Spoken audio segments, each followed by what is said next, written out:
All right, everybody, places, everyone, places. Can we cue the bagpipes, please? No bagpipes on sheet. Cue the music anyway. We got to get this show started. Here we go. Come on, let's go. No, I said do it.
Good evening, ladies and gentlemen. Tonight is May 24th, 2019. And for tonight's topic, I think this one is a little overdue under the circumstances. Tonight, I think we'll deviate a bit from spirits, demons, and angels. We're going to dip our toes into the waters of one of the most famous creatures from cryptozoology. I am talking about the Loch Ness Monster. Tonight, we are going to take a look at Nessie. Is she real? What is she? Could she be a myth? Could she be a potentially undiscovered creature or a remnant from an aquatic dinosaur? We're going to discuss those tonight. But first off, I want to share a couple bits of news before we get into tonight's topic. First off, I want to thank everyone who has listened to the show so far. If you like the show and you think you have friends and family who are going to enjoy it, please do share this on whatever format you happen to be listening it on. Whether it's Spotify, whether you're listening through YouTube, Google Play, Blog Talk Radio, Spreaker, whatever outlet you are listening to this show on right now, feel free to share it. Because I would like to grow this audience a bit more. I would like to spread this a bit more. To make this show better. And I'm going to need your help on it. Why do I mention this? Well, first off, I would like this progress to grow. I would like this show to grow, I should say. To make some progress and maybe start landing some guests on this show.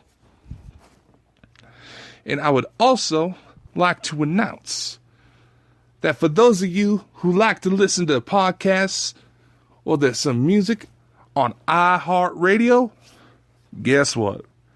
Specialist of the Strange radio show is officially on iHeartRadio.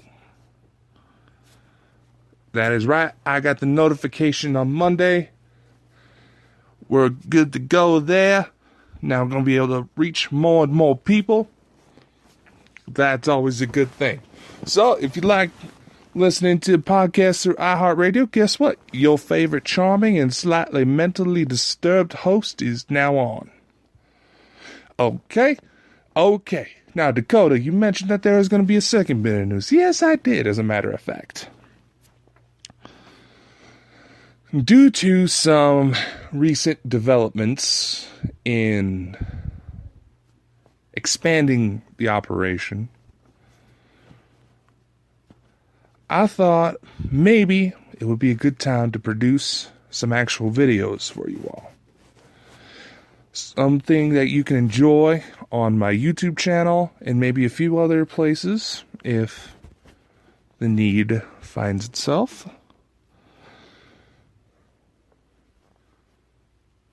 So,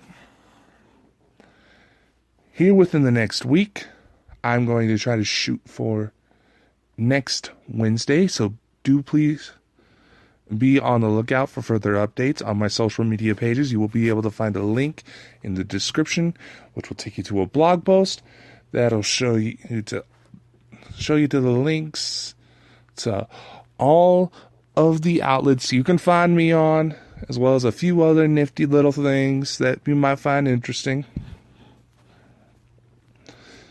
So do check that out. Because, like I said, we're going to need to help spread this around. Check out those links to get the update. I'm going to try to host a live chat during a YouTube premiere for this next video. I am putting together a sort of mock-up trailer to kind of give you an idea of the type of show I'm going to be looking into producing.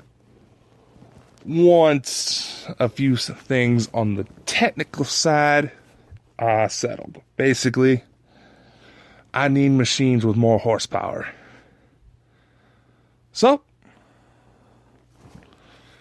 like I said, I'm going to be putting together a sort of mock-up trailer to tag along with the next video blog that should go live Wednesday night. Be sure to check that out. And it's going to be a good one. I like how this one is turning out so far. I'm just going to say that. I like how it's turning out so far.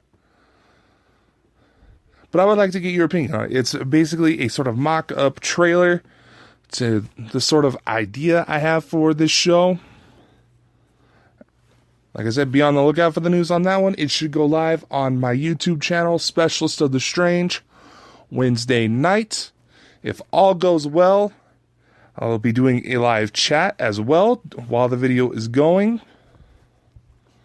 It's not going to be that long, no longer than 10 minutes altogether, maybe, once all of the editing is done, excuse me.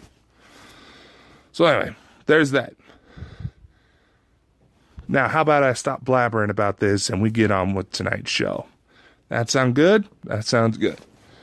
Be sure to stay tuned after this commercial break. I'll see you there. Don't you go anywhere. Hey everyone, Dakota Frandsen here, specialist of the strange. I just wanted to come with you real quick about potentially doing your own podcast. Have you ever wanted to start your own podcast? Maybe you got a lot of questions like, how do I record? How do I get my show into all these apps that are out there? How can I make money? There are probably several thousand other questions about getting this show off the ground that you have been formulating and communicating in your mind. And I'm here to tell you that there is a very simple answer to this. Anchor. Anchor is a one-stop shop for recording, hosting, distributing your show. And best of all, it is 100% free. Get all the perks from the other guys without having to pay for subscription fees. And best of all, it is easy.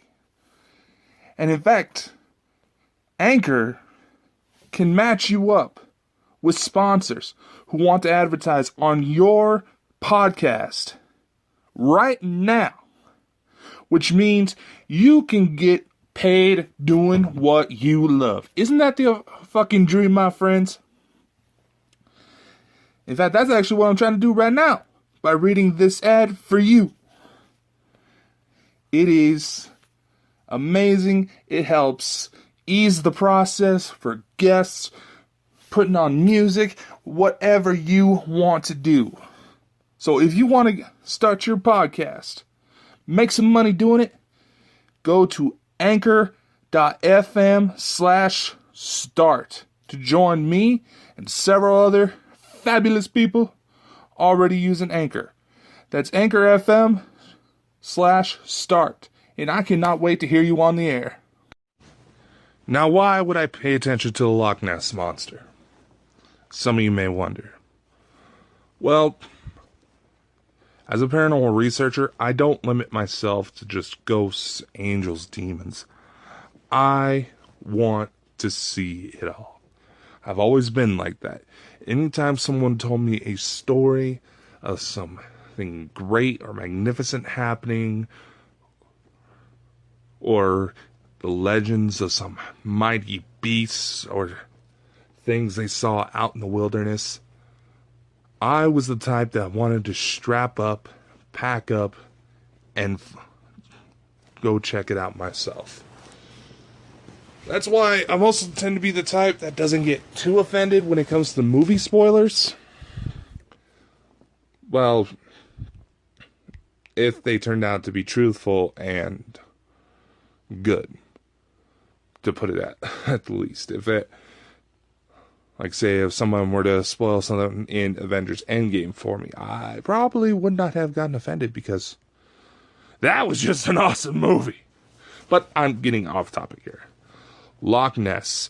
I have been fascinated with the concept of the Loch Ness Monster ever since I was a child. And last year, towards the end of March, I actually had my chance to get my first glimpse of the Loch Ness Monster. I am actually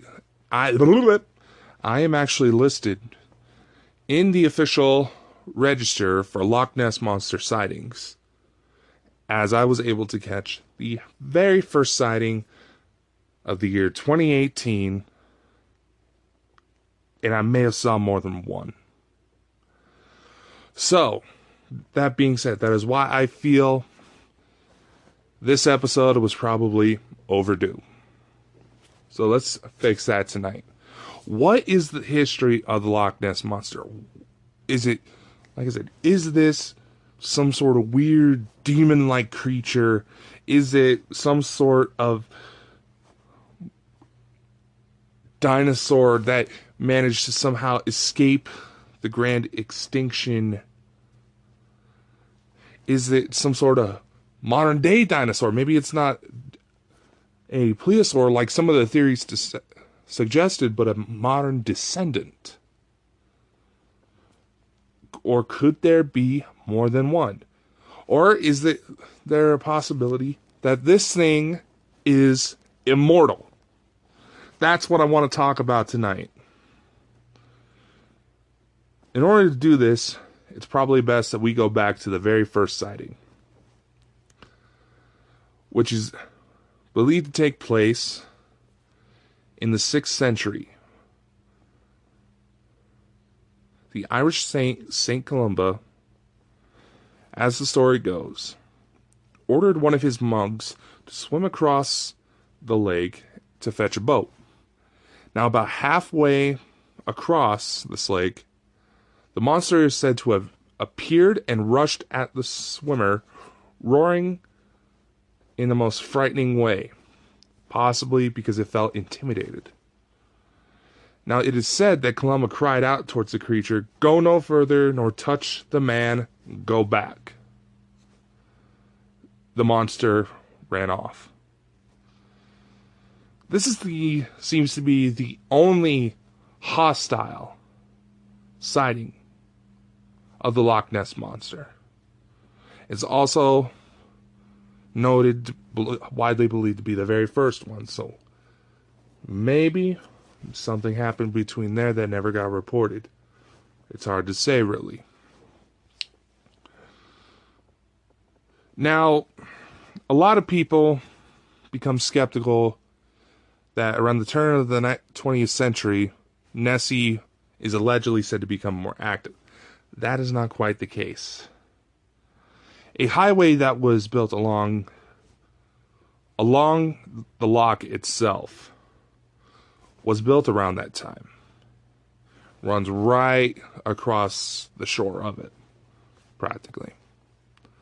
So, being that this road was put in place, this gives more opportunities for people to have an encounter with Nessie. Now, some of you who, for some reason, don't know, in the Scottish Highlands, Loch Ness is actually a huge body of water. Off the top of my head, I believe it's over 22 miles long, about a little over a mile and a half wide. In fact, give me a sec to double check the numbers. Alright, I'm back. Now, like I said, the loch itself is about 22 and a half miles long by almost 2 miles wide and 745 feet deep. Of course, these measurements are all in imperial measurements. The surface area is about 22 square miles, roughly. I'm rounding up, of course. The surface of the water is actually about 16 meters above sea level, which is only about 53 feet above sea level. A very mountainous area of the Scottish Highlands. Honestly, if you were to visit it yourself, and quite frankly, I can vouch for this, just looking at that lake, you can't help but wonder what's in there. Where was I at? Sorry, I took a break to go to the bathroom. Anyway, back to Loch Ness. Naturally, the various sightings over the years inspired many different scientific endeavors. The latest one includes a gentleman who went around to various different parts of Loch Ness collecting water samples in order to gather genetic material. Basically, the idea was to categorize all the genetic samples that would be in the water from, well, the animals having to use the bathroom, and seeing if any anomalous DNA strands happen to appear. Would this prove that Nessie was real? Not necessarily. It could. All that really says is that there is a creature that has yet to be fully identified. If a good enough sample is collected, they might be able to determine its ancestral lineage, basically what other animals it may be related to, anything it might have descended from, things of that nature. There was also at one point, I believe it was in the 1950s, that submarines were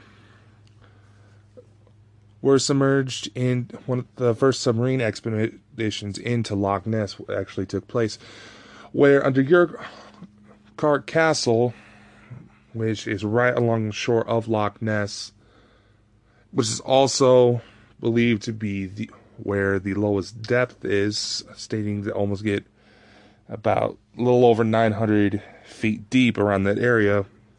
Right underneath the castle is a cavern that some speculate that Nessie uses as a nesting ground, which could very well be the case. From my own sighting, I was standing at the highest point I could get to at Urquhart Castle, because we were lucky enough to get some actually really good weather, which allowed for a bit more visibility into the water. And that's how I was able to spot something moving along the water, as well as when something actually briefly surfaced when a speedboat happened to pass by it. Basically, I saw this large mass moving through the water, and the speedboat that offers one of the tours at the time around Loch Ness happened to move across it, completely cut it off. And it seemed that this creature, whatever it was, tried to stop briefly, and part of its back end surfaced. Like the speedboat almost hit it, and it was trying to avoid it, so it just stopped. But, big things have a hard time stopping on a dime. But what does that say about the creature's behavior? Because a lot of people have noticed that Nessie appears to approach ferries that go along the loch all the time. Sometimes they'll keep their distance, sometimes they'll get up close. In fact, a lot of the ferries are equipped with sonar just in case they happen to go right over something, and goes on the sonar system. At the time I was on those boats, nothing appeared, which honestly made me speculate if Nessie had the ability to detect them, a lot like what many animal rights groups believe dolphins and whales can detect underwater sonar, which they believe could be causing them to breach in awkward locations, because the sonar is just completely throwing them off. One thing a lot of people don't realize, though, about Loch Ness is that its visibility under the water is absolutely terrible. And some older sonar systems have a hard time actually going through the water. So, if something was in that lake, it could hide for years. But there's a lot to it.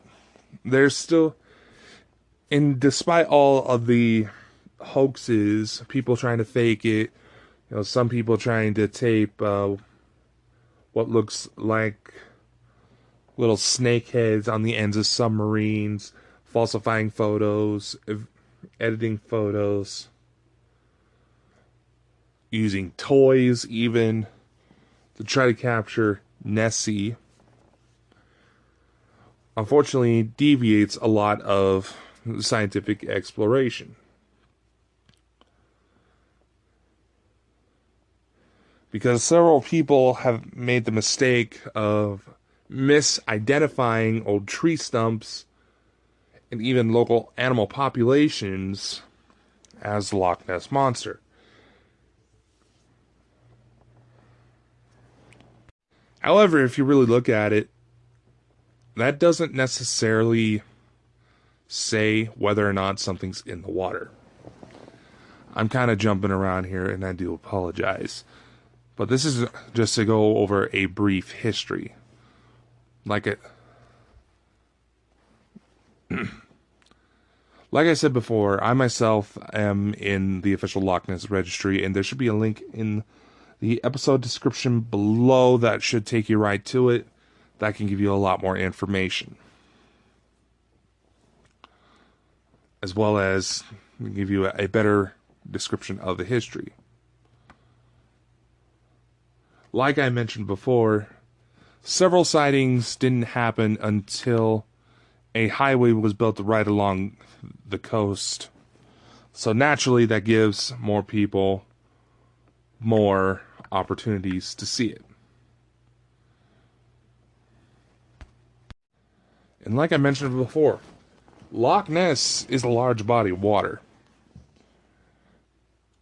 You can't help but wonder if something's in there. In fact, in the 1980s, a World War II Wellington bomber plane actually crashed and ended up in the water. A World War II bomber plane actually crashed in the water, which was later recovered in the 1980s. There was also several sonar attempts that are speculated by some to be funky-looking rocks or sunken, rotten tree stumps. But nevertheless, the mystery of what lies beneath the water may never truly die.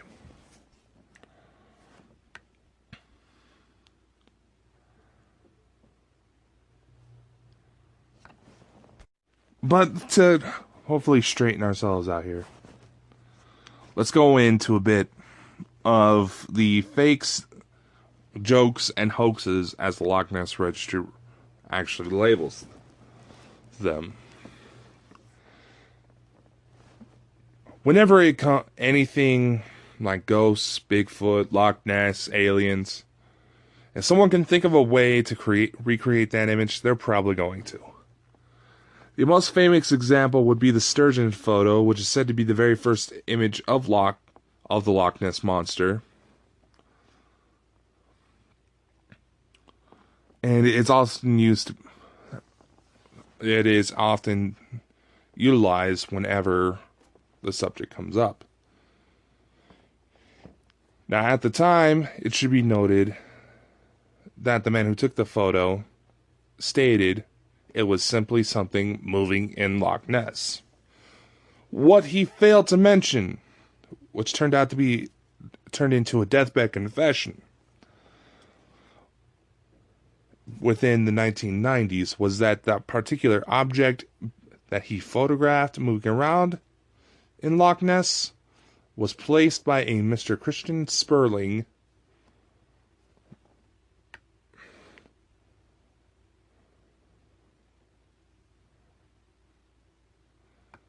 another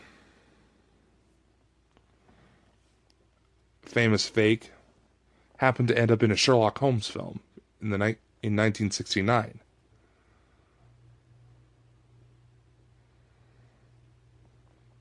It is said that something went wrong, and the submarine used to tow around the faked-up monster sunk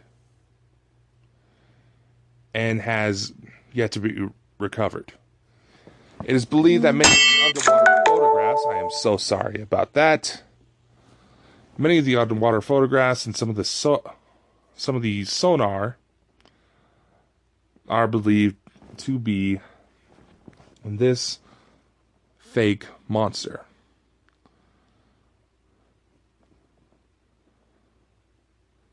There was also a similar incident in the 1990s where a whiskey company tried to utilize a fake Loch Ness monster for a commercial.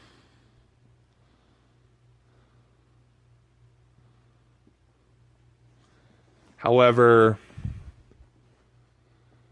despite them admitting that it was a hoax to everyone who was invited, the busloads of tourists that happened to come by didn't get the memo.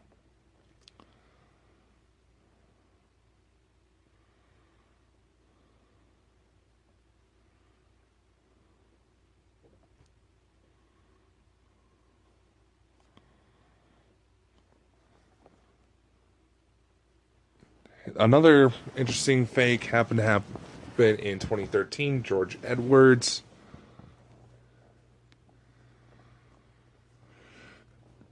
quoted to be a local skipper who located Edwards Deep, the deepest part of the loch, admitting to faking a Nessie photograph as just something to do for fun.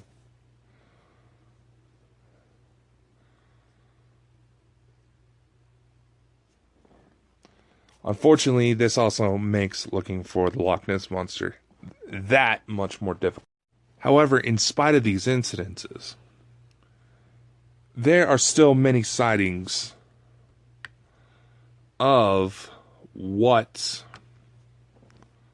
seems to be an intelligent creature moving through the water.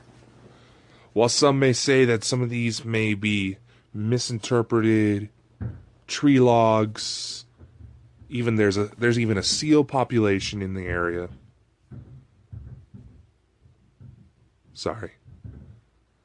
My neighbors are being noisy and it's distracting me. Jackasses. Sorry. Last time I checked, no seals have been found that go nearly 30 to 40 feet.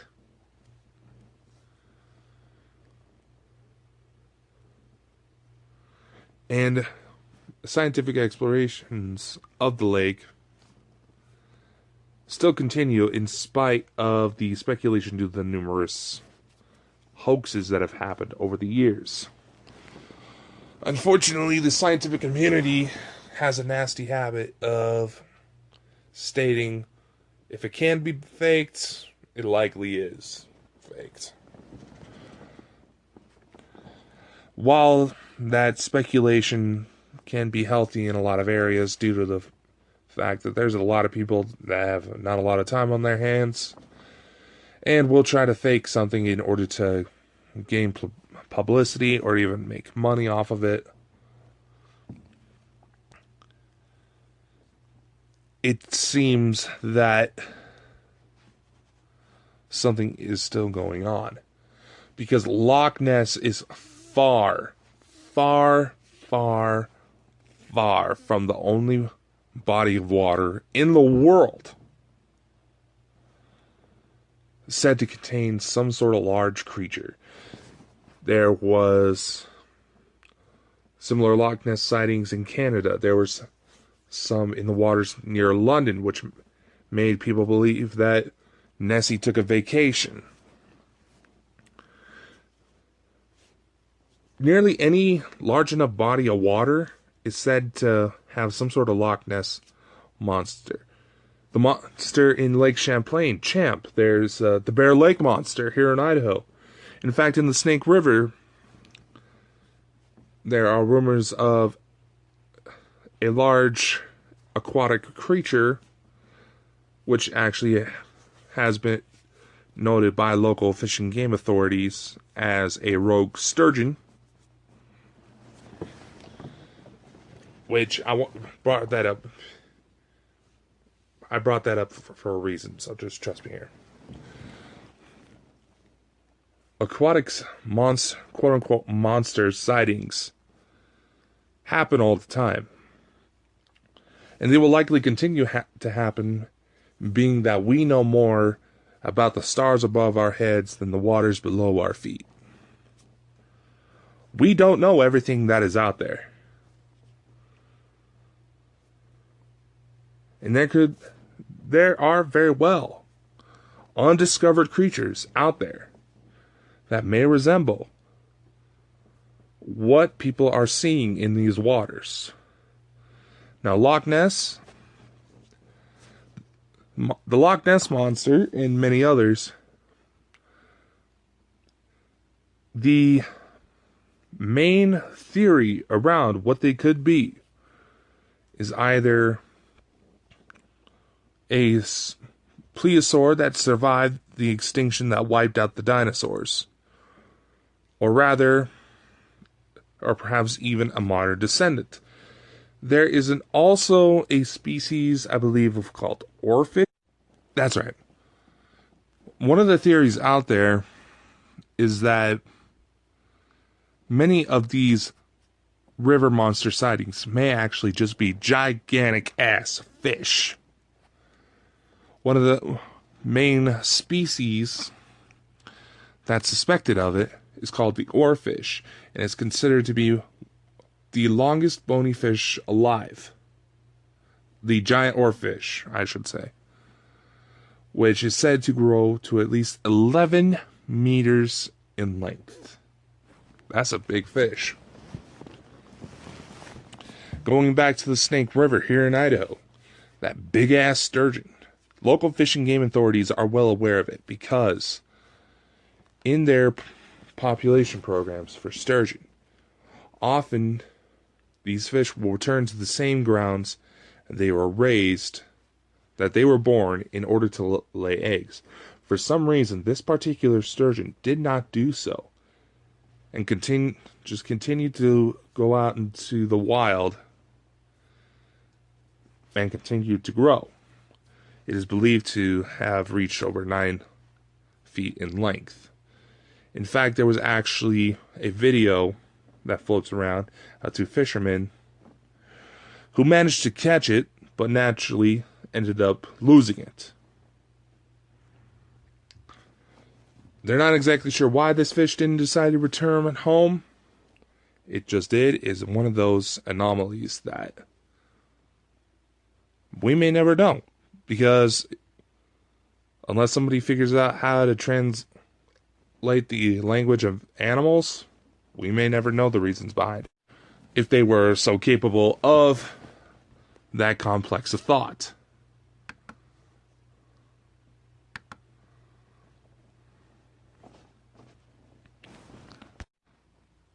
Being that this is the case, and maybe there's the idea that this could be some sort of undiscovered creature, the mystery and those who choose to find it will still continue. I know I've kind of jumbled around in this episode, and I am sorry. But let's get down to it. For this part of this show, let's assume the Loch Ness Monster is, in fact, real. What is it? What are its characteristics? Based on sightings, it appears that it is about 30 to 40 feet in length, has a grayish to dark green skin. It possesses sort of flippers, similar to that of dolphins. It also seems to possess a long neck and a narrow head compared to that of snakes. Some say that the size of it makes it look a bit more like some sort of aquatic horse. While a lot of people speculate there's only one creature, the earliest sighting states around is dated around the year 565 AD. Which means, if this creature was alone, it would have had to have lived approximately a little over 1,454 years. Now, assuming that the earliest sightings were of a full-grown creature, we have to assume more than that.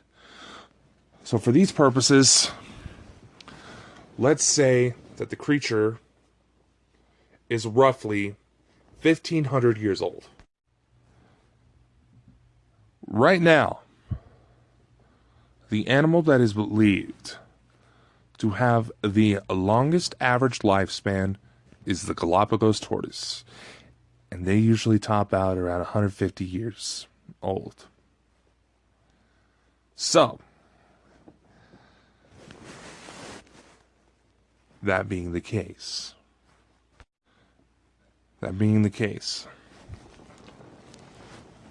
the longest known lifespan belongs to reptiles, which under current classifications, the plesiosaur, the dinosaur Nessie is supposed to be, or rather a descendant of one, has the potential for a long lifespan. It is hard to look at how long an individual creature may have lived. We can get rough ideas, but exact numbers are very difficult to attain with current methods. Now, one possibility that a lot of people who assume that Nessie is one singular creature that has lived all this time, we have to take a look at the concept of biological immortality, which, in most basic of terms, means that essentially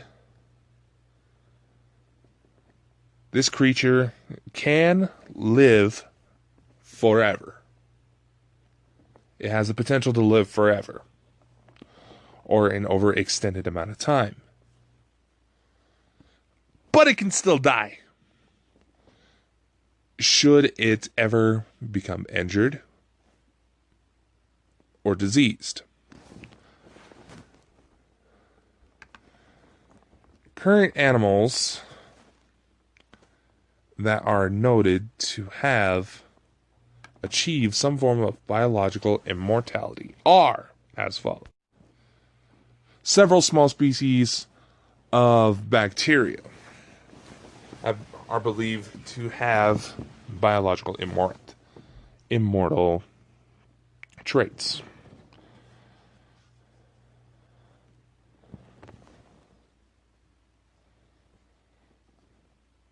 Let's see here. I found a list. And in some cases, some animals who aren't believed to have biological immortality under normal standards, I should say, but have known to have very slow aging processes.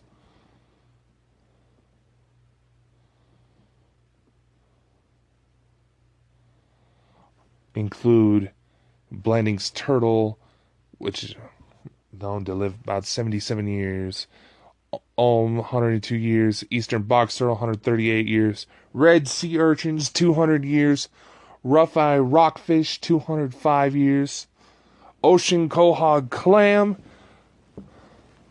which is said to live around 507 years. Which, that reminds me. I read something not too long ago. That's right. There was a shark that was discovered that is believed to have existed, that is believed to be 512 years old.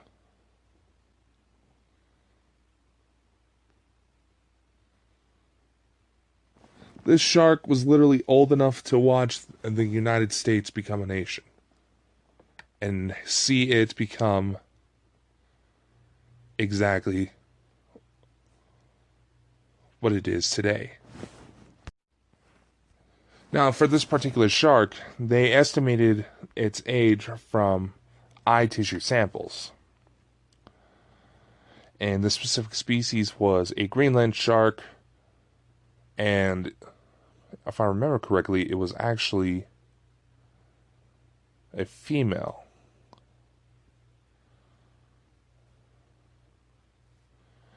But however, the exact methods of carbon dating are speculated to be a bit off.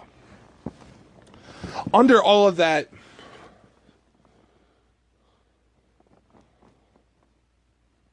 research, I should put it as, again, we have not found anything, aside from maybe plants, no animal that has existed for over a thousand.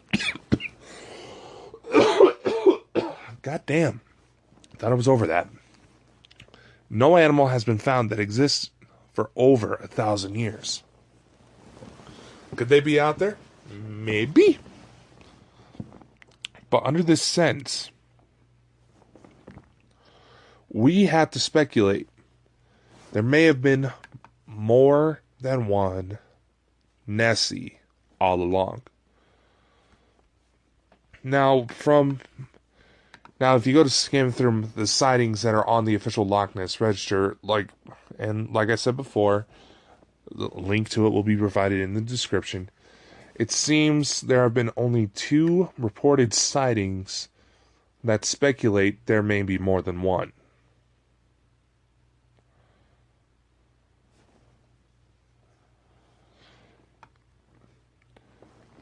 Which also brings up another question. There was also a period where Loch Ness sightings seemed to go downhill to where many have speculated Nessie died.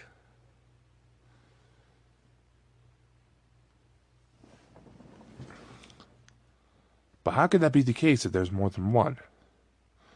Perhaps, being that it was a reptile, assuming that it lays eggs, possibly in that cavern underneath Urquhart Castle, where it seems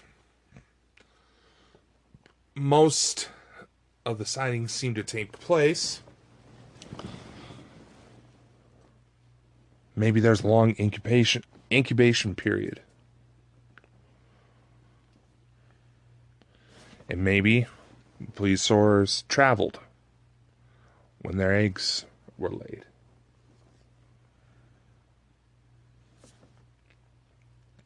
The exact behavior behind this is hard to speculate without finding a live creature. But another problem comes up. If Nessie is in fact a real creature and we remove it from the environment in order to study it, what's going to happen to the local ecosystem? How much is Nessie controlling the ecosystem in those waters? If we were to remove that to study it, how fucked up would things get? They could try blocking off major water routes. Maybe Nessie found other ways that water feeds into the loch and is able to traverse through, and maybe that's how she was able to avoid being seen for quite some time. The fact that we have yet to find a living specimen, or even the body of one at that, which is one point that a lot of scientists actually bring up. If there was something in that water, how come we never found any evidence of their dead? Because most creatures, even reptiles, their bodily fluids build up, gases build up in their systems, and they wouldn't be able to stay under long. How did we not find any bodies? Which, when you think about it, has to be a valid question. Because it's not like they have hands to be able to bury their dead.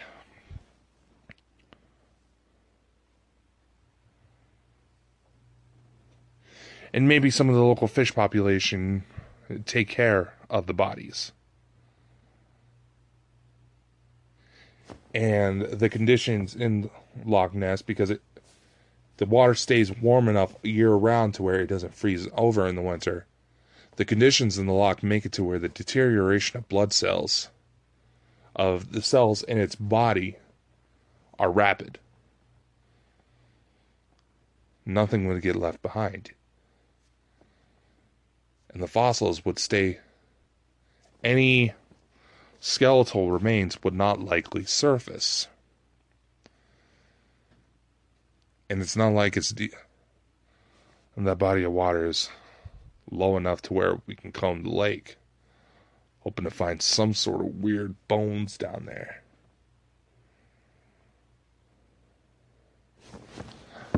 I guess the point I'm trying to say is, when it comes to the Loch Ness Monster, yes, there's plenty to say it's not there. There's also enough to say something's in there. And after my own experience with it, I know some of you may try to speculate it. Truthfully, I don't care. That's my story, and I'm sticking to it. After my own experience, it seems that this is an intelligent creature. It knows something is watching out for it. It knows it's being watched. Animals can tell there's cameras around. They know. They know something's off. This animal is not a dumb creature. It may have found out ways to hide.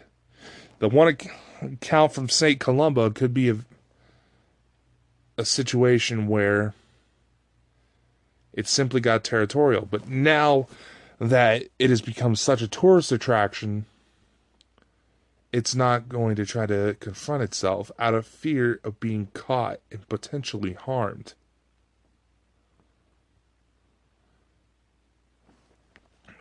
This creature, it's not doing anything to harm anyone. It's not wanting to harm. It shows curiosity at times. Maybe there's younger specimens who are checking out the boats that happen to run across the lake at times and surface whenever they notice something's going on. They want to check it out. They're curious.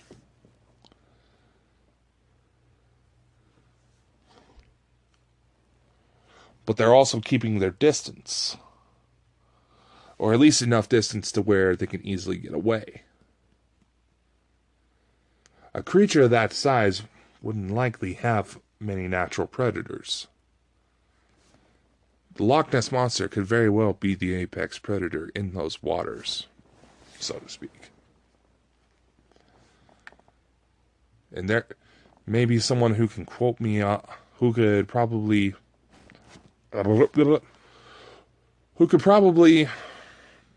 state the potential behind it a lot better than I can.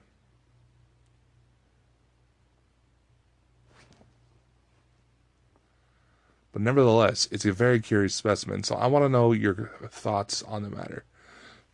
Please feel free to comment. What are your thoughts on the Loch Ness Monster? Do you think it's real? Do you think it could be an undiscovered creature? Do you think it's completely faked and we should completely ignore the waters? Let me know what you think. And let me know if you have any questions. Because that's all we have time for today. Be sure to tune in next week, ladies and gentlemen. I'll see you then.